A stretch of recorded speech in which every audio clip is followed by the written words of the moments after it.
Welcome to Escape the Debt Vortex. Today we're unpacking why financial mismanagement can destroy even high incomes, and more importantly, how to break out.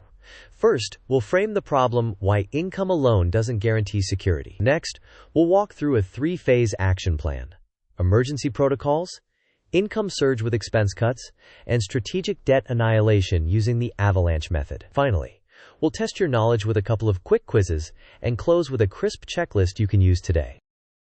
Here's our roadmap. First, why high incomes still fail. Then, Phase 1 emergency protocols and a budget audit. Next, Phase 2 income surge and expense brutality. After that, Phase 3 strategic debt annihilation with the avalanche method. We'll also walk through a mini case study and include 2 quick quizzes. Finally, we'll summarize the key takeaways and outline your next steps. Quick disclaimer. This video is educational and not financial advice. Your situation is unique, and you should consult a licensed professional for personalized guidance. With that said, let's proceed and translate these ideas into practical steps you can adapt. Let's start with the trap. Many high earners assume their income will shield them from financial problems. However, when monthly obligations push toward $5,000, panic is inevitable. The culprit is usually a combination of heavy debt minimums and lifestyle costs that grew without scrutiny. For example, minimum payments might be around $1,700, while the total mandatory bills creep to nearly $4,800. The result is a cash flow crunch that income alone cannot solve. Therefore, we need a structured, aggressive plan.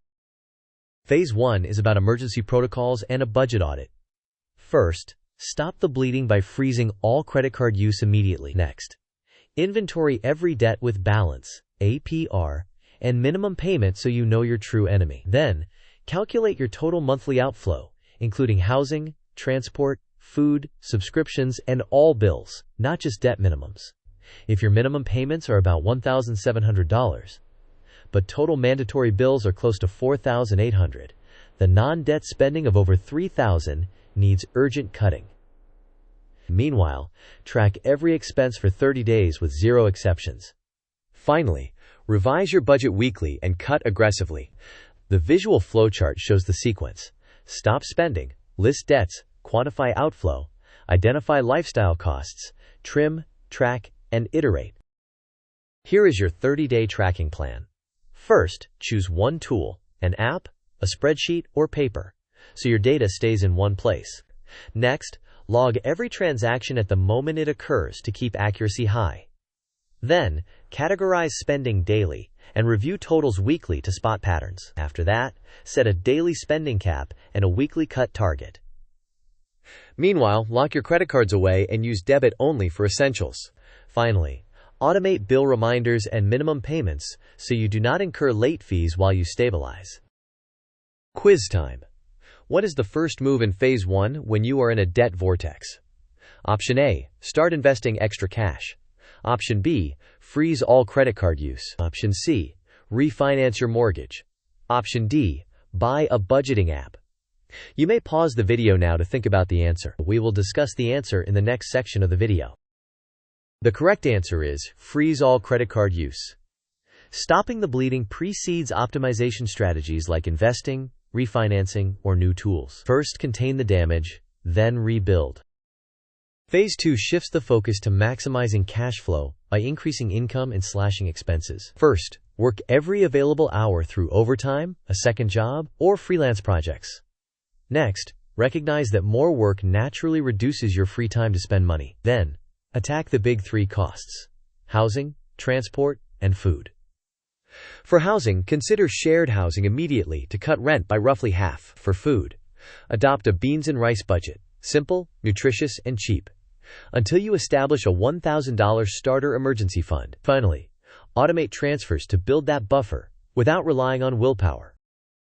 Let's compare old habits to frugal moves across the big 3 categories. Previously, you might have lived alone in a luxury apartment, driven a new car with a high payment, dined out several times a week, used premium grocery delivery, and paid for multiple streaming services. By contrast, the frugal plan means shared housing with at least a 12-month commitment, switching to a reliable used car or public transit, replacing dining out with meal prep and batch cooking, shopping at discount grocers without delivery fees, and canceling or rotating subscriptions to minimize recurring costs. These changes produce the largest and fastest monthly savings.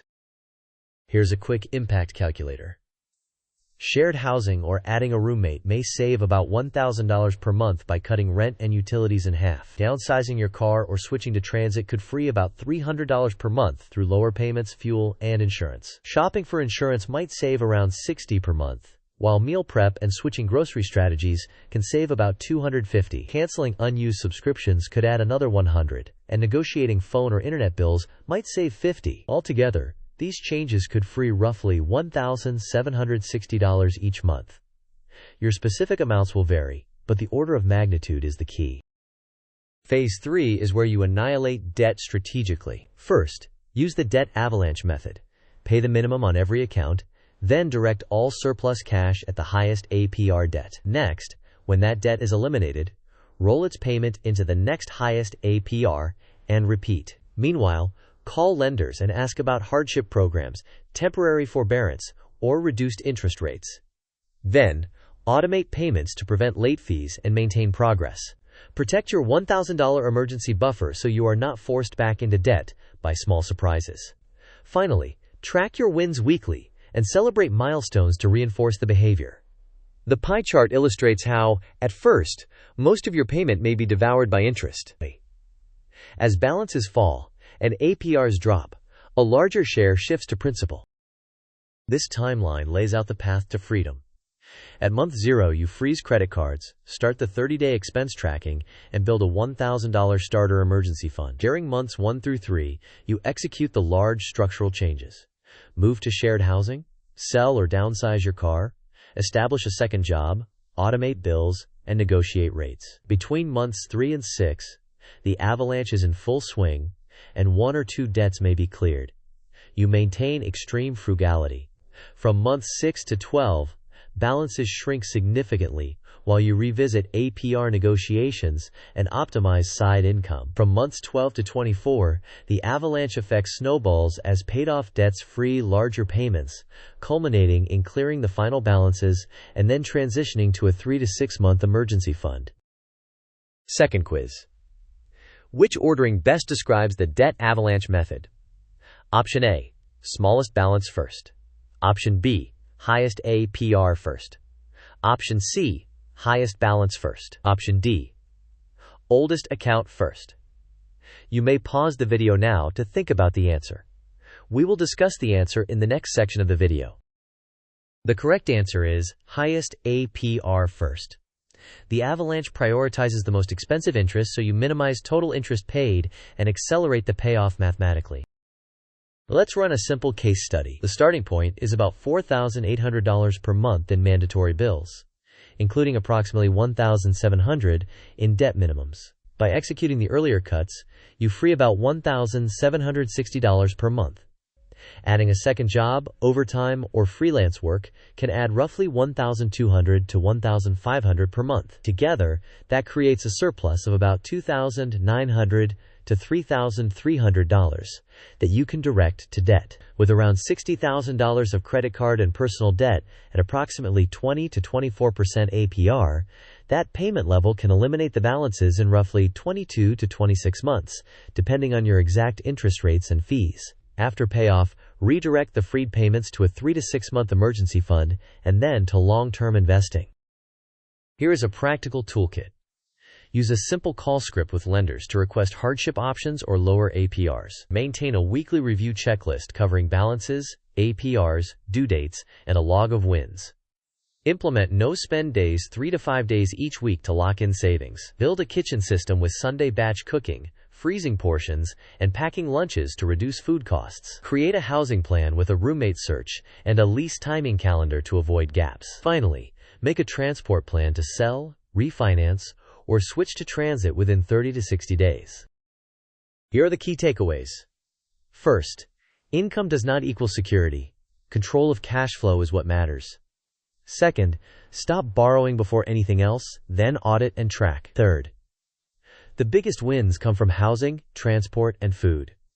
Fourth, Quickly build a $1,000 buffer to avoid sliding backward. Fifth, use the avalanche method to attack the highest APR first for the fastest mathematical payoff. Finally, negotiate lower rates, automate payments, and repeat the process until the debts are gone.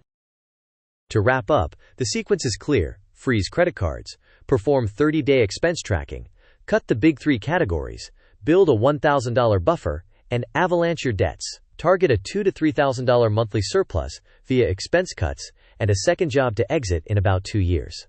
Contact lenders for hardship or lower APRs, automate payments, and review progress weekly.